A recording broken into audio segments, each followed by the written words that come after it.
Volcanoes erupting and the earth is quaking. Is the apocalypse happened? Is the world coming to an end? Well, let's talk about it and see what you and I can do to prepare for it.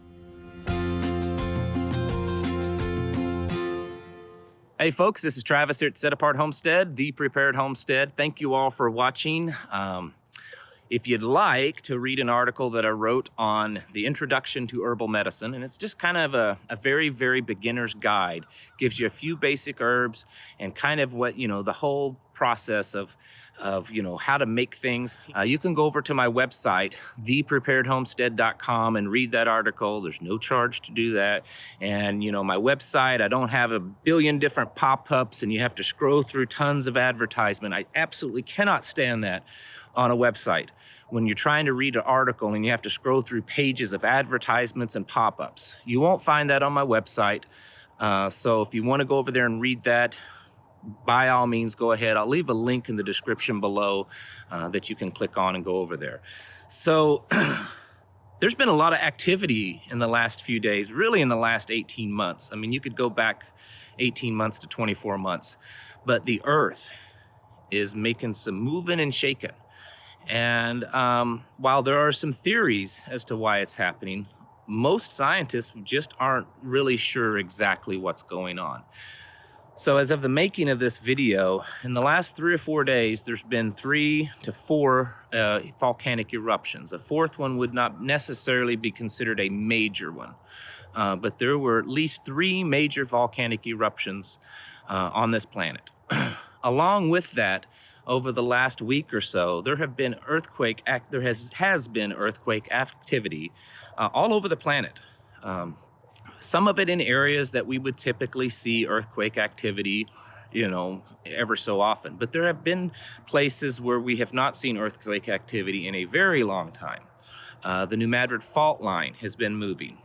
Not a lot, but it has been moving. And I read one report that in the last couple of months, there's been at least 20, identified earthquakes along the New Madrid fault line. Now, many of these were very small, but that's typical before there's a massive earthquake. It usually starts moving. Of course, there's Puerto Rico that's been in the news, California, and it's not just the San Andreas fault line. There's another fault line in California that doesn't move that often, and it's been moving. There's been a lot of activity, and even up in Yellowstone in the last few years, the activity of the geysers and the lava flows have all changed, and it's all been really different. So what does that mean? There's theories out there, but honestly, I don't think that anyone fully knows what that means.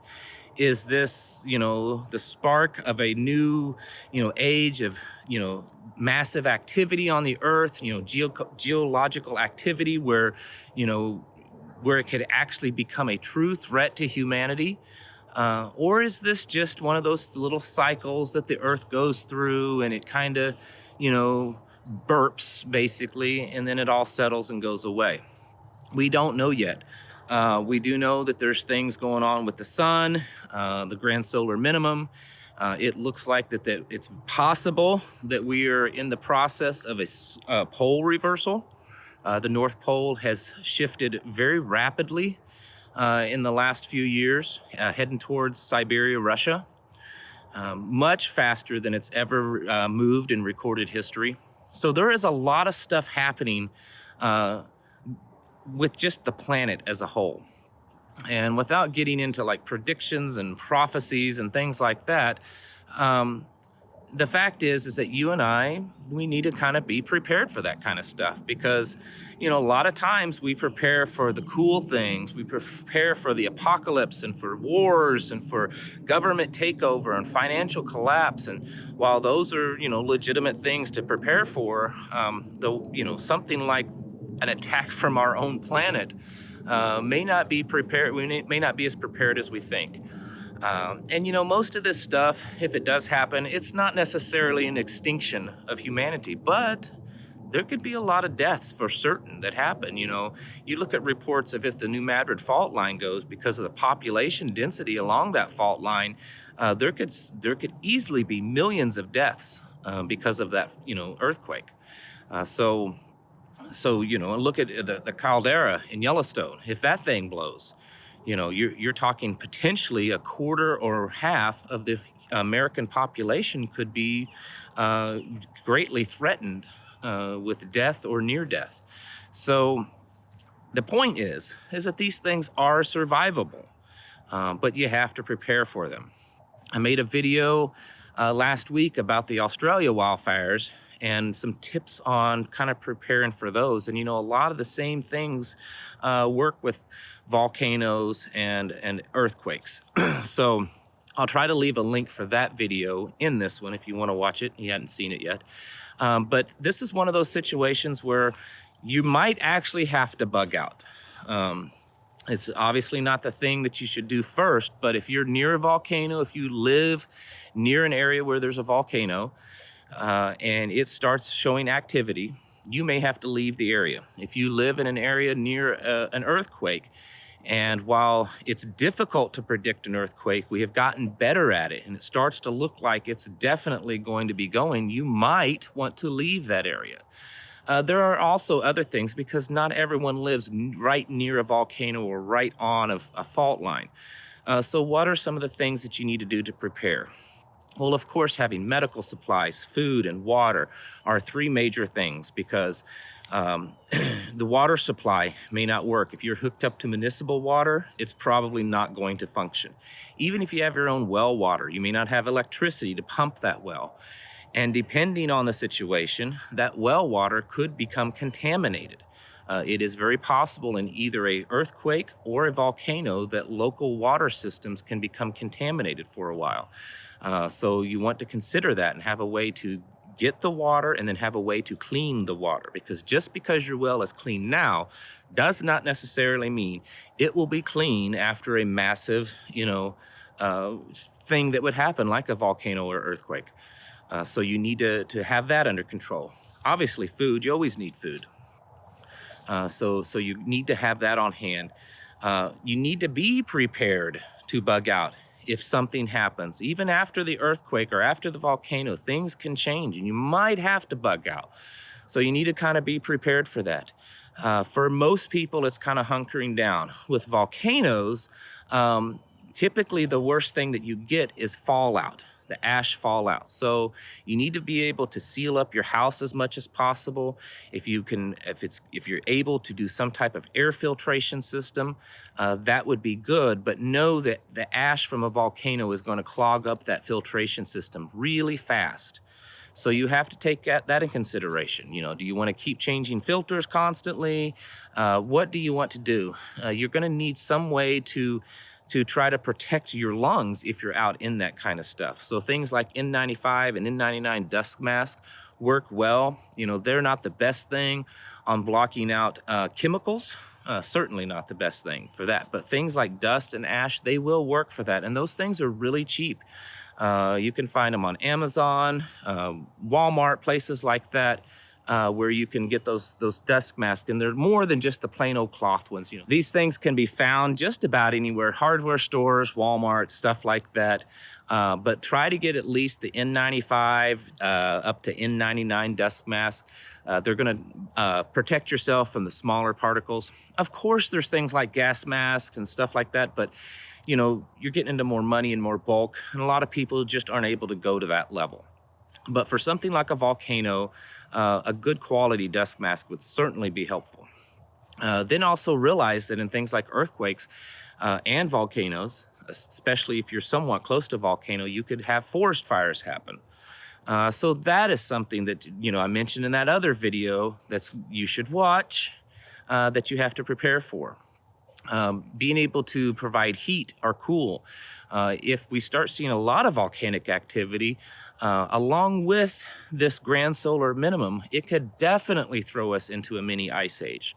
Now, we may not see any more volcanic activity, but those volcanoes produce immense amounts of ash up into the sky. And it can reflect sunlight out of the planet, away from the planet, causing the Earth to cool. And if you already are in a grand solar minimum, and then you've got some volcanic ash up in the atmosphere, I feel, and I'm not a scientist, but I feel it could definitely create some havoc when it comes to the temperatures, the climate, and especially when it comes to food growth.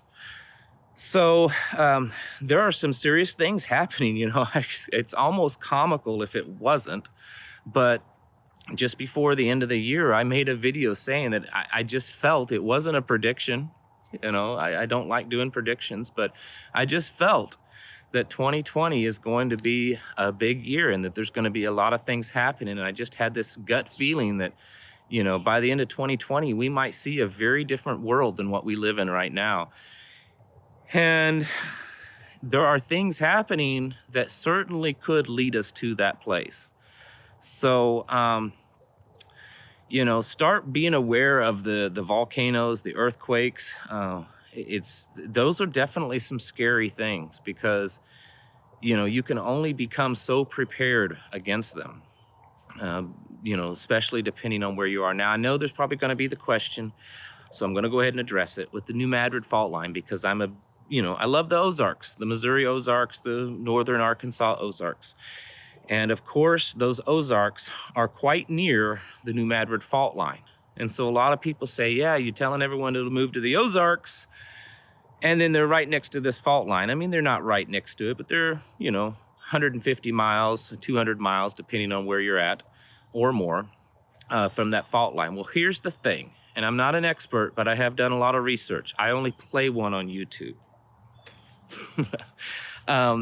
There has been a lot of geological research and analysis of the New Madrid fault line. Now, note that it hasn't gone in 200 years. So all the data that we have on it is very old. There wasn't a lot of humans that actually lived, or at least, there wasn't a lot of white people.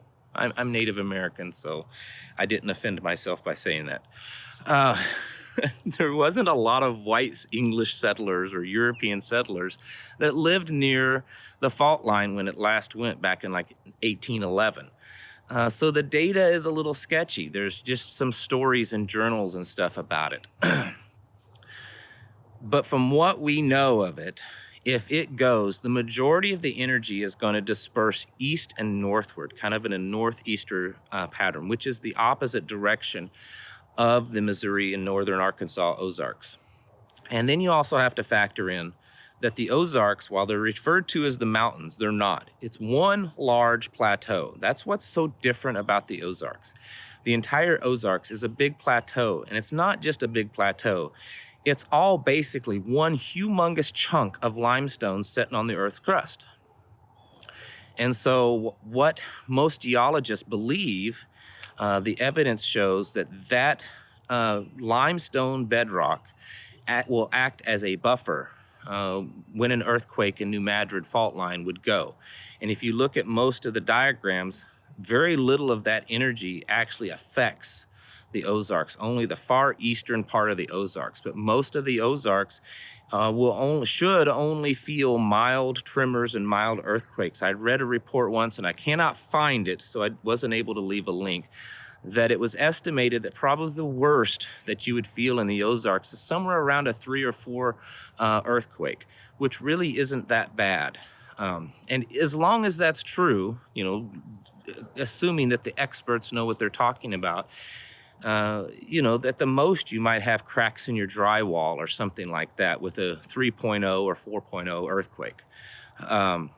So I still believe that the Missouri Ozarks is an excellent place to live, to survive. But that's a subject for another video. I just wanted to address it because I knew talking about the New Madrid, people would probably bring that one up.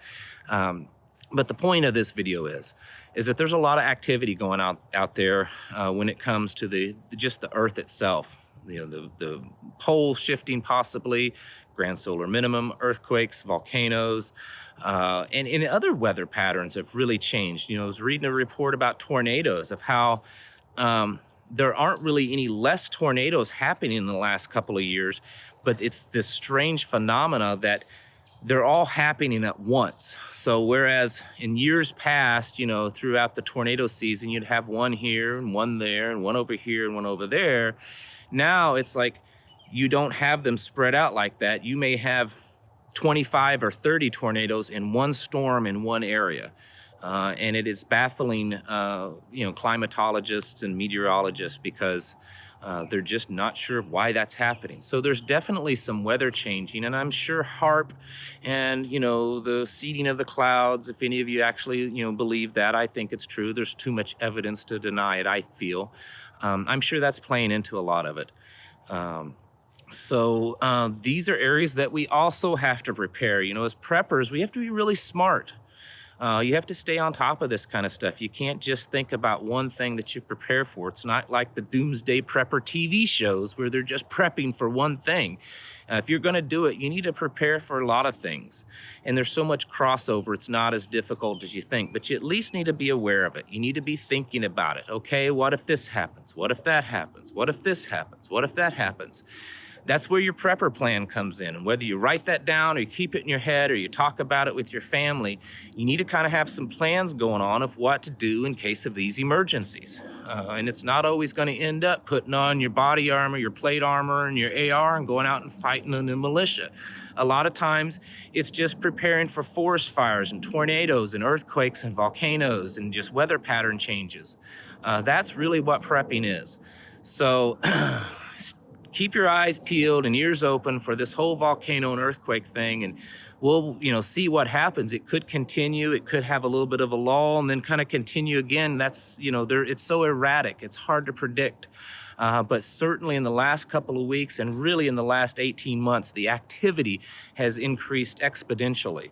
If you look at some of these websites, these government websites that listing, those types of activities, it's gone up extensively. I mean, it's just blowing the, roof off of these charts of how much activity has been going on. So I suspect that there is a strong possibility that we're going to start seeing some really radical things happening with this planet that we're on.